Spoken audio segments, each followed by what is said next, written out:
Escuché a mi papá contar esta historia más de una vez y ahora quiero compartirla con ustedes con algunos detalles personales aquí y allá. Se trata de un rey que una noche tuvo un sueño perturbador, así que manda llamar a un adivino para que se lo interprete. Cuando el adivino escucha el sueño, él también se perturba y le dice al rey: lamento decirle, majestad, que este es un sueño terrible. Todos los miembros de su familia morirán uno detrás del otro. Primero morirá cada uno de sus hijos, luego morirá su esposa, luego morirán sus padres y luego morirá usted mismo. El rey, molesto por esta interpretación tan negativa, le envía a la horca y manda llamar a otro adivino. Cuando llega al palacio, el nuevo intérprete le pregunta a su acompañante qué fue lo que hizo ese pobre hombre para merecer la horca. Que su interpretación del sueño no fue del agrado del rey. Advertido ya del carácter del monarca, cuando escucha el relato del sueño, le dice inmediatamente: majestad, usted es un hombre dichoso. Fíjese que lo que este sueño significa es que usted gozará de una vida más larga que el resto de su familia. Sus hijos, que son más jóvenes que usted, morirán primero y usted seguirá vivo. Luego morirán sus padres y usted seguirá vivo. Luego morirá su esposa y usted seguirá vivo. Y es al final de todos ellos que la muerte tocará su puerta. El rey maravillado le pregunta: ¿y quién te enseñó a interpretar los sueños de esa manera? El hombre que está colgado allá afuera. La moraleja más evidente de esta historia es que no solo es importante lo que uno dice, sino también cómo lo dice. Pero hay otra lección que aprendemos en este relato, y es que no siempre resulta fácil interactuar con aquellos que están en autoridad, sobre todo cuando son personas abusivas y caprichosas. Y esa es precisamente una de las lecciones que nos enseña Salomón en el pasaje de Eclesiastés que vamos a estudiar en la mañana de hoy. Eclesiastés capítulo 8, continuando con nuestra serie expositiva en el libro de Eclesiastés. La semana pasada nosotros estuvimos considerando el hecho de que vivimos en un mundo complicado e impredecible, donde las cosas no siempre salen como esperamos. Hacemos las cosas de cierta manera, esperamos ciertos resultados, pero entonces ocurre lo que según nuestra lógica no debiera suceder. ¿Cómo podemos conducirnos apropiadamente en un mundo que a veces resulta tan extraño e incomprensible? Bueno, ese es el tema del capítulo 8 de Eclesiastés, que nosotros podemos resumir en 4 consejos de sabiduría. El primero es que debemos actuar con prudencia delante de aquellos que están en el poder, tomando en cuenta que muchos abusan de su autoridad. Eclesiastés capítulo 8 versículo 1. ¿Quién como el sabio y quién como el que sabe la declaración de las cosas? La sabiduría del hombre ilumina su rostro y la tosquedad de su semblante se mudará. Te aconsejo que guardes el mandamiento del rey y la palabra del juramento de Dios. Salomón introduce este capítulo trayendo unas palabras de alabanza para el hombre sabio, diciéndonos básicamente que la sabiduría no tiene comparación, ¿quién como el sabio?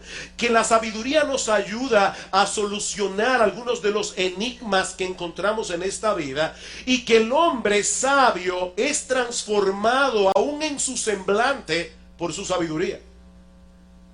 Ahora es importante señalar aquí, hermanos, antes de proseguir, que la sabiduría de la que habla Salomón en este pasaje no señala a un individuo que tiene un alto coeficiente intelectual o a una persona que está muy bien preparada académicamente, sino más bien a un individuo que vive en el temor de Dios.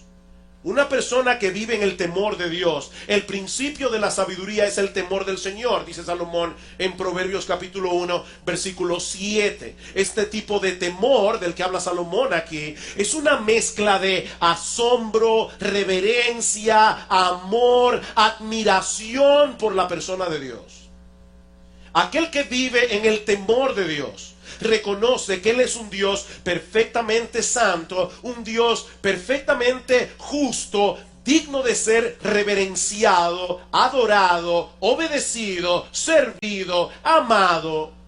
Él es un Dios que no toma el pecado a la ligera. Por eso Cristo tuvo que morir en la cruz del Calvario para pagar por nuestros pecados.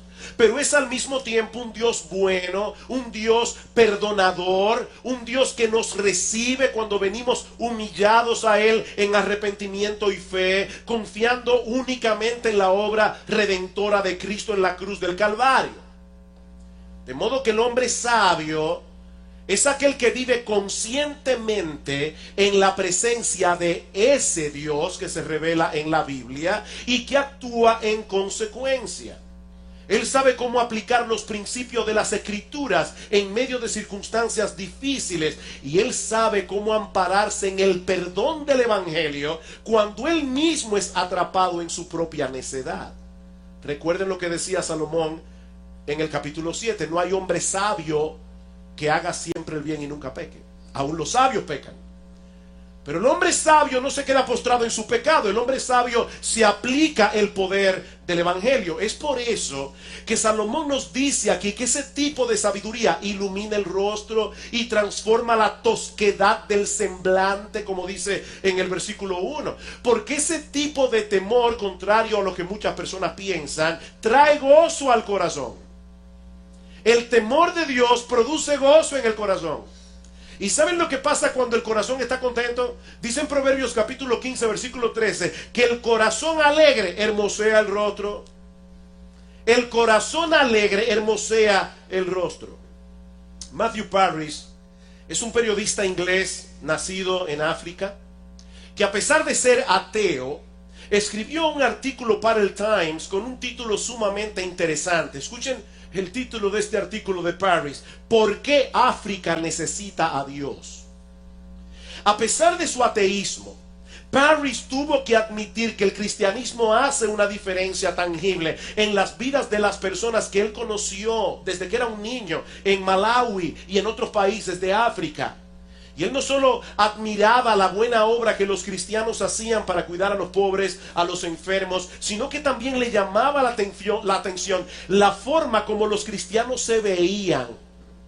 Los cristianos eran diferentes, dice él. Su fe parecía haberlos liberado y relajado. Había en ellos una vivacidad, una curiosidad, un compromiso con el mundo. Cada vez que entrábamos en un territorio en el que trabajaban misioneros, teníamos que reconocer que algo había cambiado en los rostros de las personas que veíamos y con las cuales hablábamos.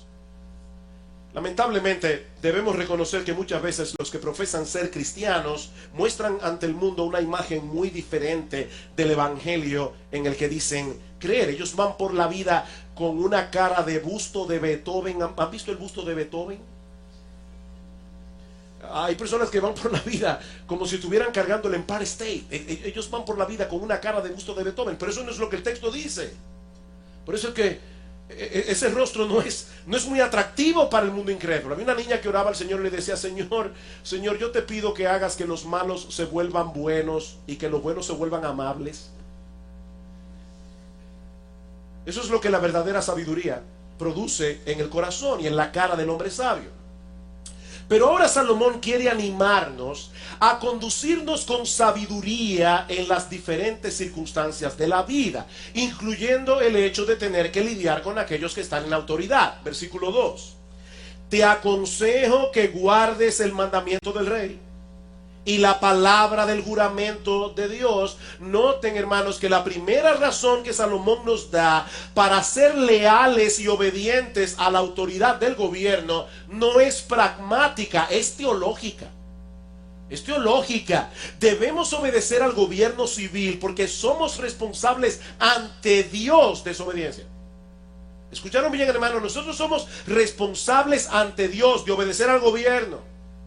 Y aunque nosotros no somos una nación teocrática y nuestros presidentes no descienden de David, como era el caso de Israel en los días de Salomón, lo cierto es, mis hermanos, que el gobierno humano en cualquier parte del mundo, el gobierno humano fue instituido por Dios para que haya orden en el mundo. Un mal gobierno siempre será mejor que la anarquía.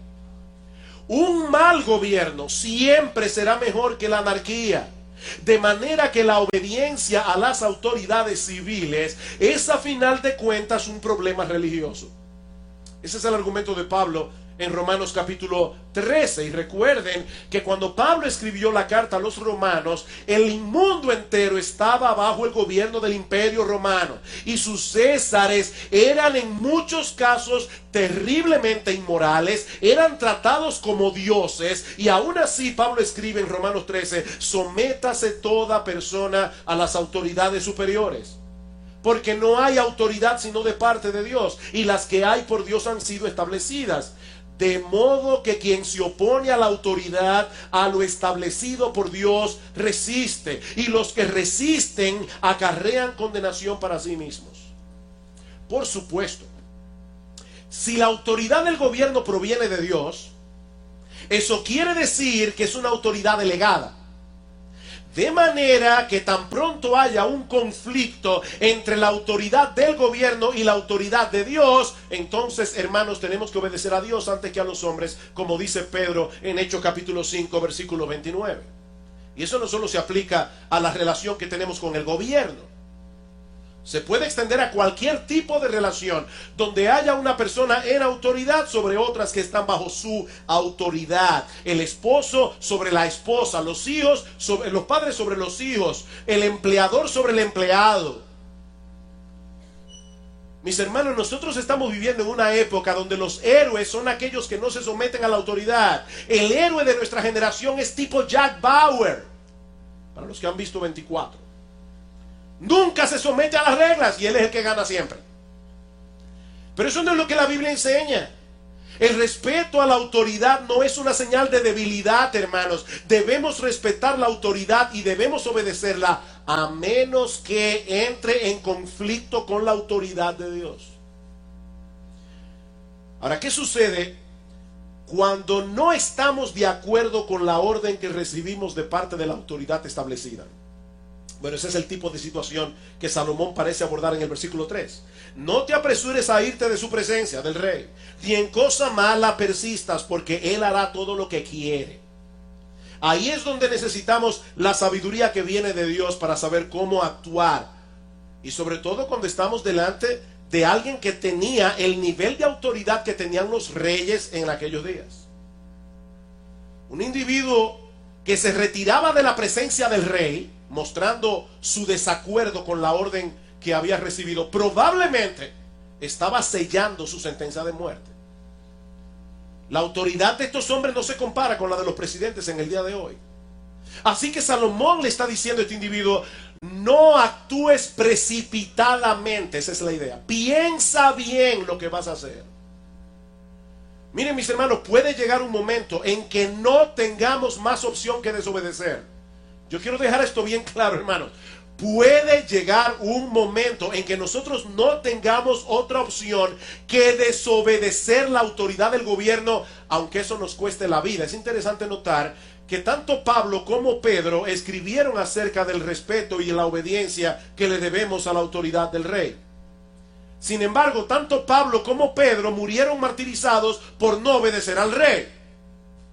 ¿Qué pasa mañana, mis amados hermanos, si de repente el movimiento homosexual en nuestro país, que está caminando, ya invitaron a un artista famoso, reconocido por su homosexualidad, y mucha gente va y lo aplaude porque es un buen cantante y muy famoso?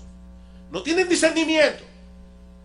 Ahora, ¿qué sucede, mis amados hermanos, si mañana aquí se prohíbe en República Dominicana que se predique abiertamente en contra de la homosexualidad? ¿Qué pasa si mañana se prohíbe en República Dominicana, como está a punto de prohibirse en los Estados Unidos, que nosotros digamos que la homosexualidad es un pecado? ¿Qué debemos hacer? Desobedecer la autoridad y seguir predicando la palabra de Dios. Y seguir diciendo que es un pecado. Y si nos cuesta la cárcel, que nos cueste la cárcel. Hermanos, hay momentos en que no tenemos más opción. Pero lo que Salomón nos está diciendo aquí es que no debemos ser precipitados en nuestra forma de actuar. Y sobre todas las cosas, nunca devolver mal por mal. Noten lo que dice el versículo 3. No te apresures a irte de su presencia, ni en cosa mala persistas. Nunca debes ceder a la tentación de vengarte cuando te sientes oprimido por aquellos que están en autoridad. Es interesante notar que inmediatamente antes del pasaje que habla de las autoridades superiores, en Romanos capítulo 13, Pablo trata precisamente el tema de la venganza contra aquellos que nos hacen daño de cualquier manera. Y el pastor Eduardo citó este pasaje en la clase de escuela dominical. No paguéis a nadie mal por mal. Procurad lo bueno delante de todos los hombres. Si es posible, en cuanto dependa de vosotros, estad en paz con todos los hombres. A veces no depende de nosotros. No os venguéis vosotros mismos, amados míos, sino dejad lugar a la ira de Dios, porque escrito está: mía es la venganza, yo pagaré, dice el Señor. Así que si tu enemigo tuviere hambre, dale de comer; si tuviere sed, dale de beber. Pues haciendo esto, ascuas de fuego amontonará sobre su cabeza. No seas vencido de lo malo, vence con el bien el mal. Así que la primera razón para someternos a la autoridad es teológica. Pero Salomón nos enseña también una razón práctica. Versículo 3 otra vez: no te apresures a irte de su presencia, ni en cosas malas persistas, porque él hará todo lo que quiere, pues la palabra del rey es con potestad. ¿Y quién le dirá qué haces? Para nosotros es difícil entender el tipo de situación que Salomón está describiendo aquí, porque gracias al Señor no vivimos en un régimen totalitario. Aunque hace apenas unos 60 años de edad, de 60 años atrás, la República Dominicana vivía bajo una dictadura, la dictadura de el generalísimo Rafael Leonidas Trujillo Molina. Ahora, el punto es que los reyes no tenían sobre ellos ningún otro ser humano que los llamara a cuentas. Ellos no vivían en una democracia representativa. ¿Cómo deben comportarse los creyentes en una situación así?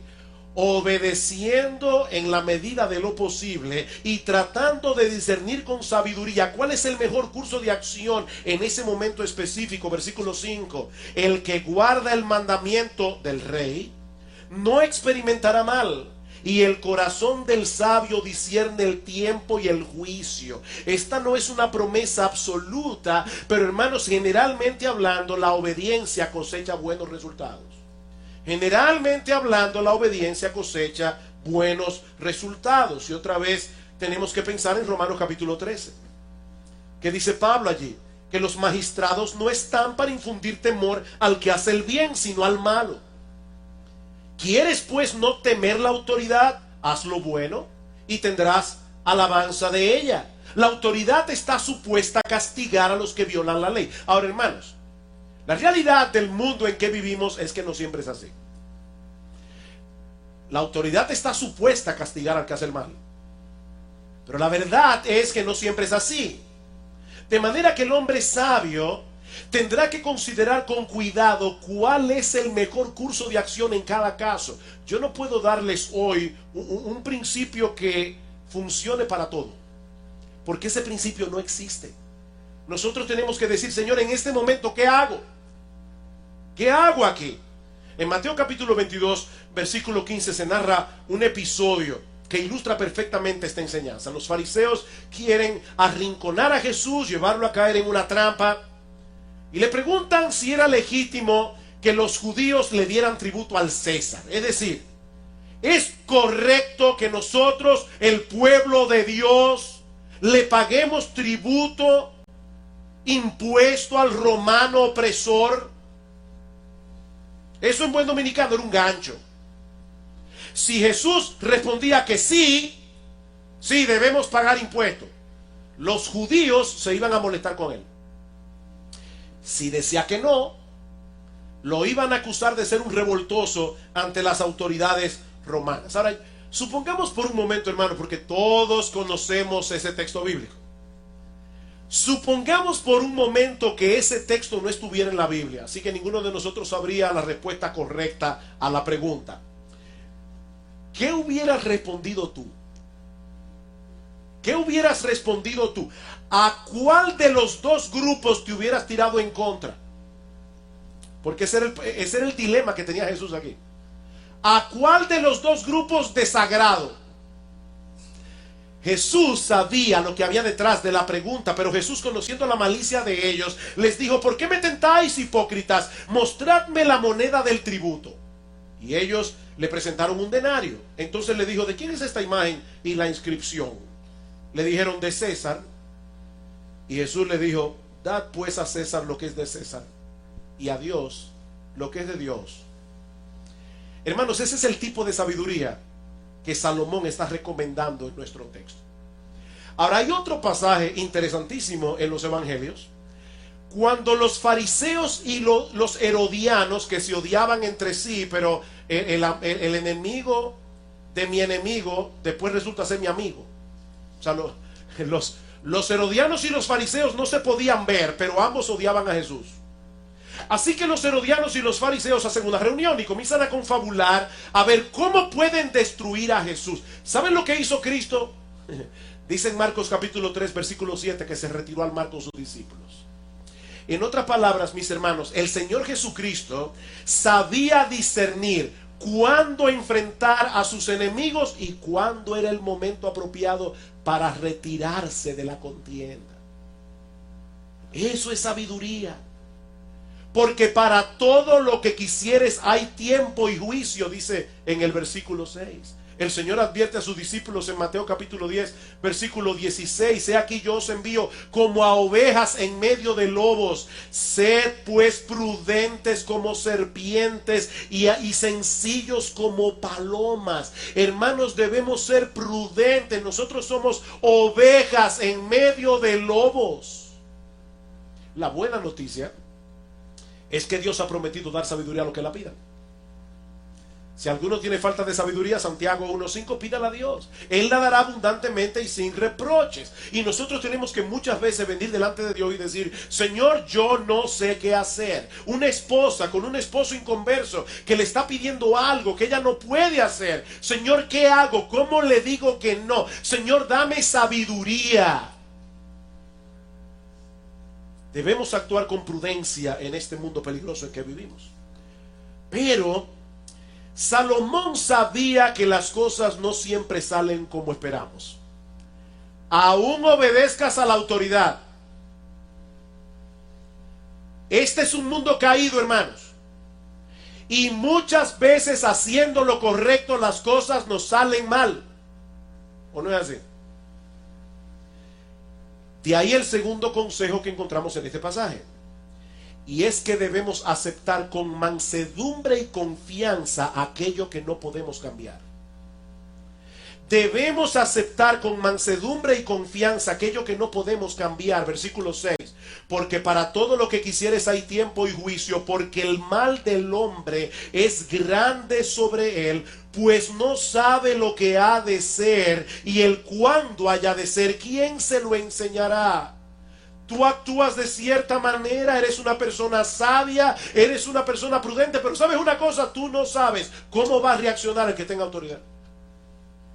Hay gente caprichosa. Lo que Salomón está diciendo aquí es muy sencillo.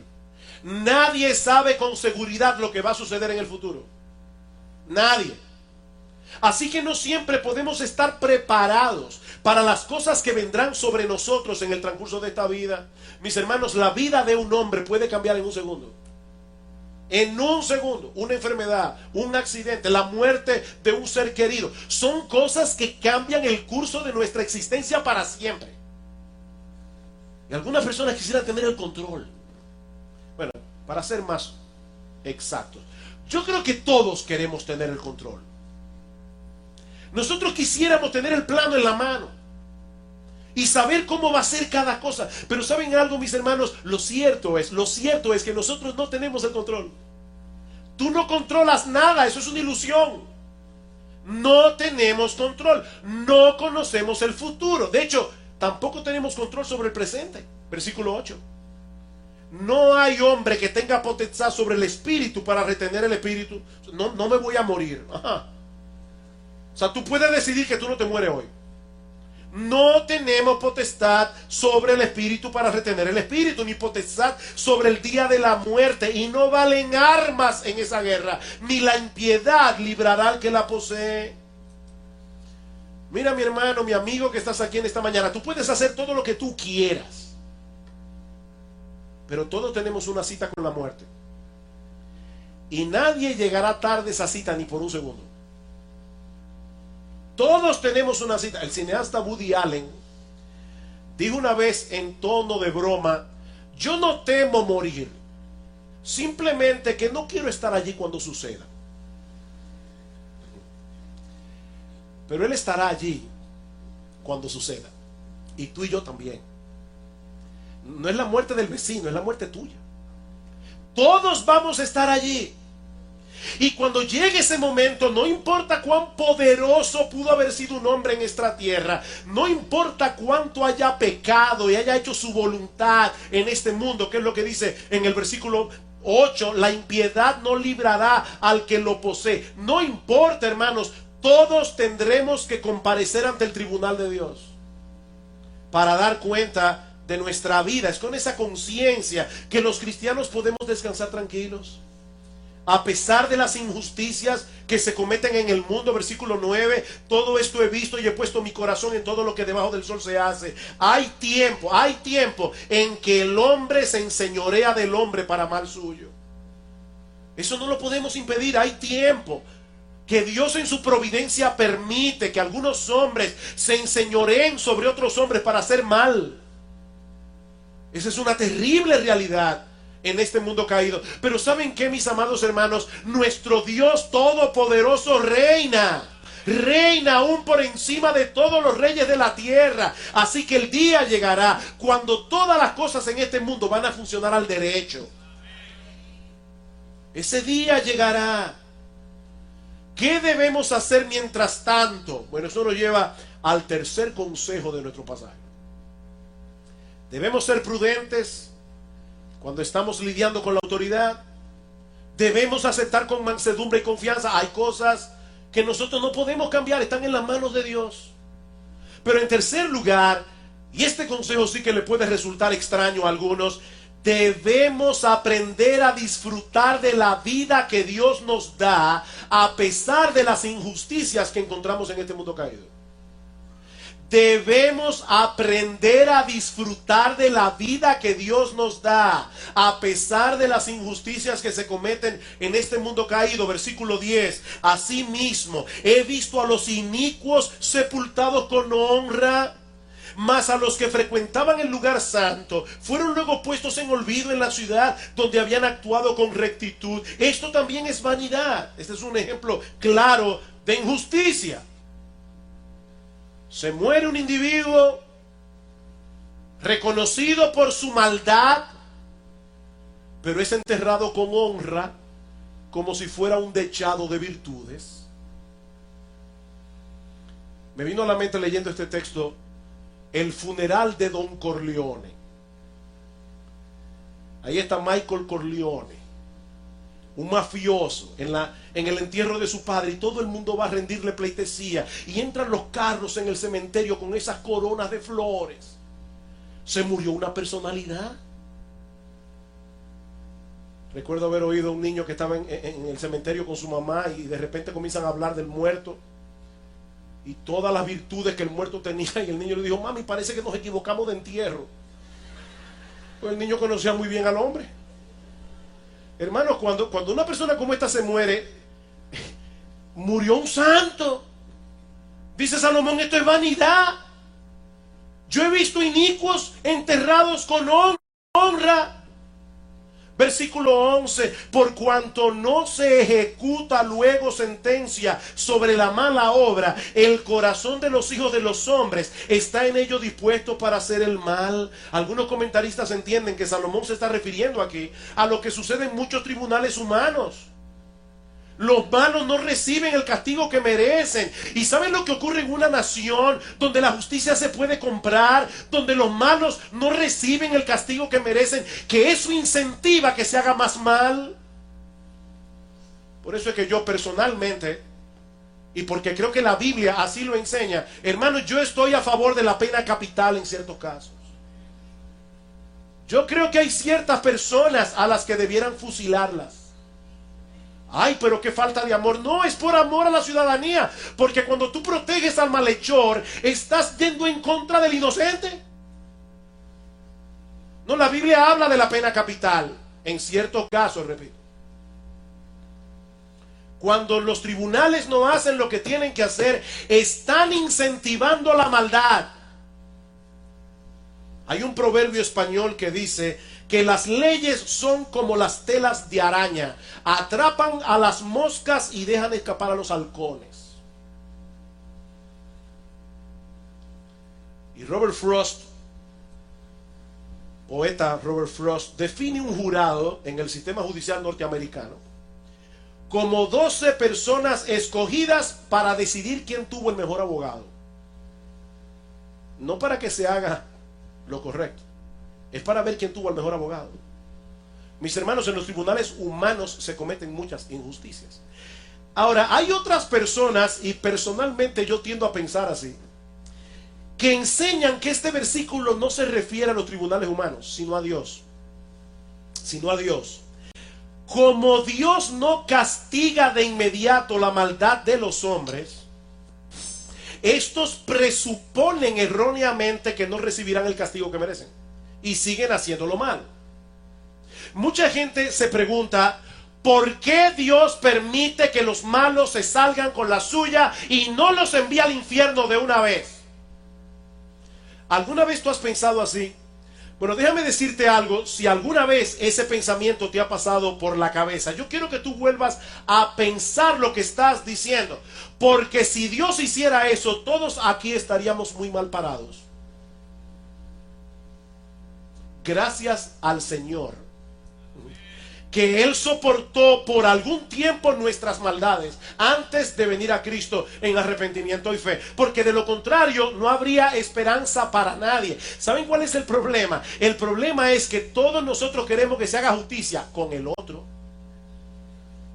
pero yo quiero que me traten a mí con misericordia.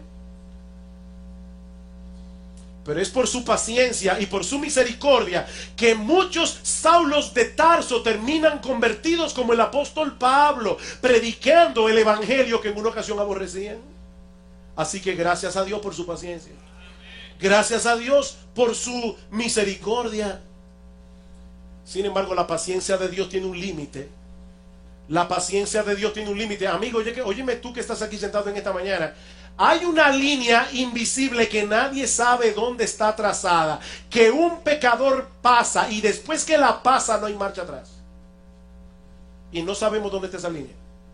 La paciencia de Dios tiene un límite. Versículo 12. Aunque el pecador haga mal 100 veces y prolongue sus días, con todo yo también sé que les irá bien a los que a Dios temen, los que temen ante su presencia, y no le irá bien al impío, ni le serán prolongados los días que son como sombra, por cuanto no teme delante de la presencia de Dios. Hay vanidad que se hace sobre la tierra, que hay justos a quienes sucede como si hicieran obras de impíos, y hay impíos a quienes acontece como si hicieran obras de justos.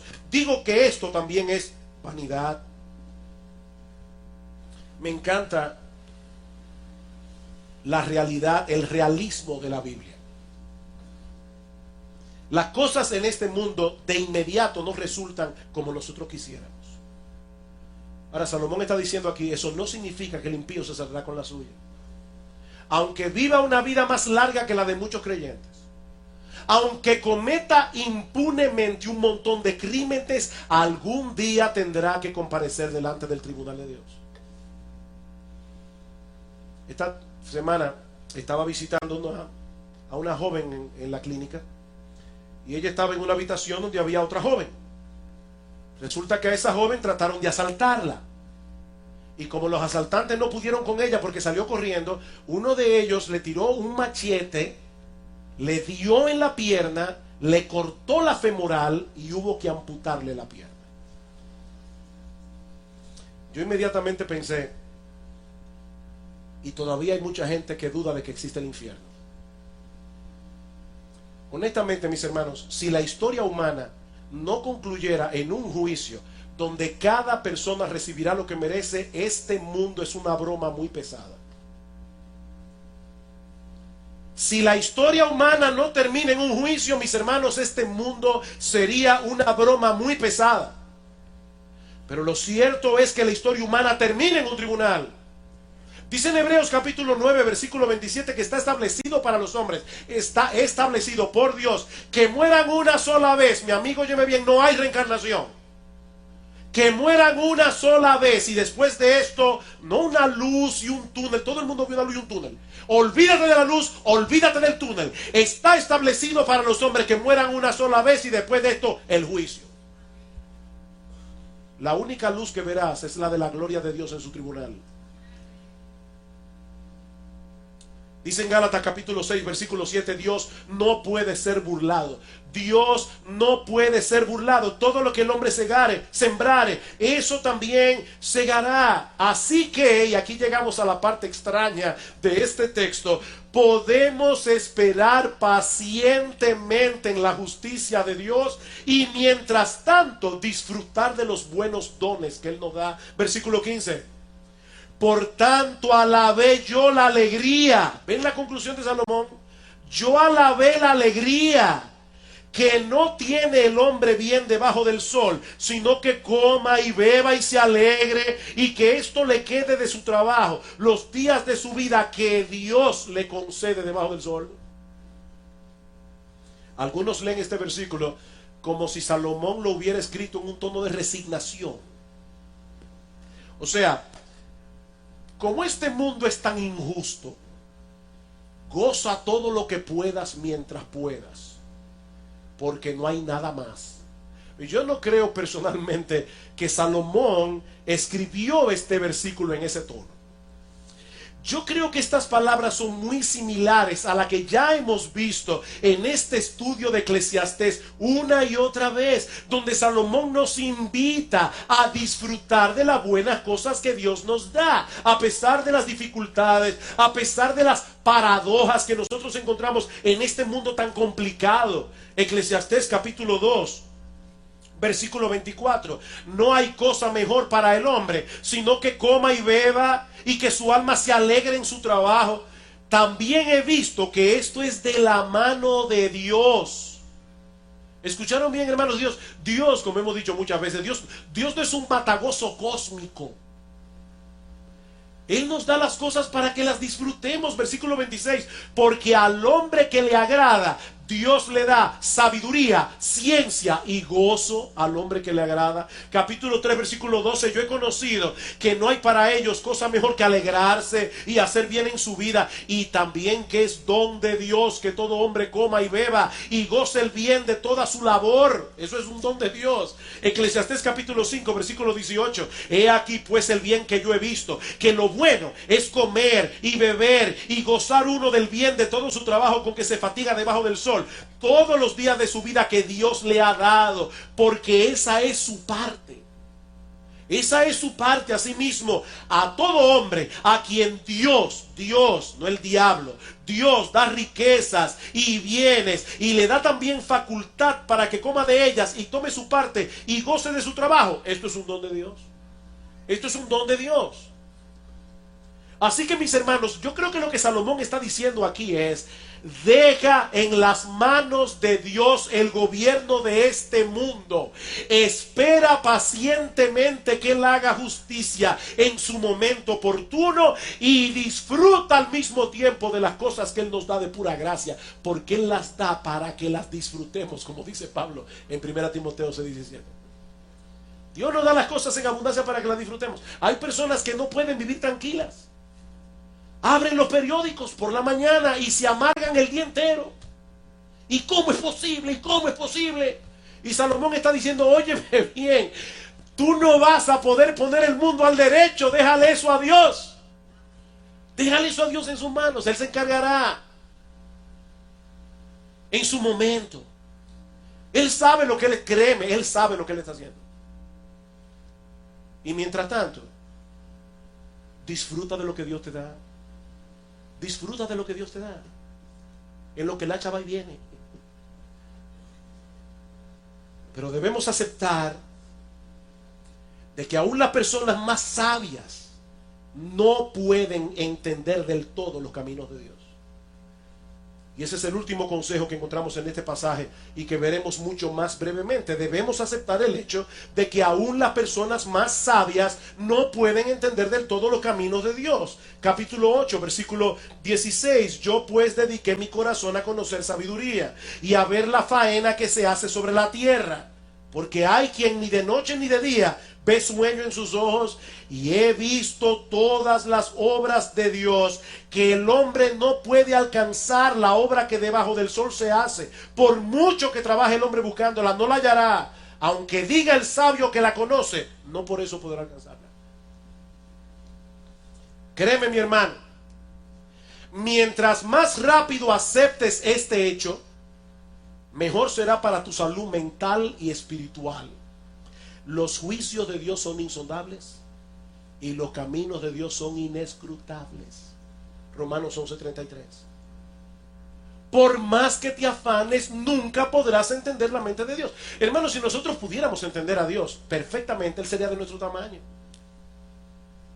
Pero como son más altos los cielos que la tierra, así son mis caminos más altos que vuestros caminos, y mis pensamientos más que vuestros pensamientos, dice el Señor en Isaías 55. Así que lo más sabio que podemos hacer es aceptar nuestras limitaciones y descansar confiados en lo que sí sabemos con toda certeza. ¿Y sabes qué es lo que sí sabemos con toda certeza? Que Él es un Dios bueno, sabio, santo y justo. Porque lo demostró en una forma extraordinaria en la cruz del Calvario. La cruz de Cristo es la más clara manifestación de la santidad y de la justicia de Dios. Cristo murió en la cruz porque Dios no toma el pecado a la ligera. Por eso envió a su propio Hijo, la segunda persona de la Trinidad, para recibir en nuestro lugar el castigo que nosotros merecíamos. Pero la cruz es también la más clara manifestación de su sabiduría. Hermanos amados, ¿a quién se le hubiera podido ocurrir un plan de salvación como el que encontramos en la Biblia? Que la deuda infinita del hombre la pagara el Dios infinito hecho hombre muriendo en la cruz. Oh, profundidad de la sabiduría y de la ciencia de Dios. El justo murió por los injustos para llevarnos a Dios, como dice en Primera de Pedro capítulo 3 versículo 18. Nuestro Dios es santo, nuestro Dios es justo, nuestro Dios es sabio. Pero en la cruz vemos también una increíble, maravillosa, sorprendente muestra de la bondad y el amor de Dios para con sus criaturas pecadoras que merecían sin lugar a dudas la condenación del infierno. Y ahora yo me pregunto, queridos hermanos, ¿acaso no podemos confiar en un Dios como el nuestro? El único Dios vivo y verdadero. Aunque no podamos entender del todo su gobierno providencial en este mundo. Recientemente, lo que estamos siguiendo el plan de lectura de 2 años, terminamos el libro de Job hace 3 días atrás. Y esa es la gran lección del libro de Job. Job no le pidió a Dios que le devolviera su riqueza. Dios no le pidió a Dios que le devolviera la salud. Dios simplemente le dijo: Dios, ¿tú puedes explicarme lo que estás haciendo?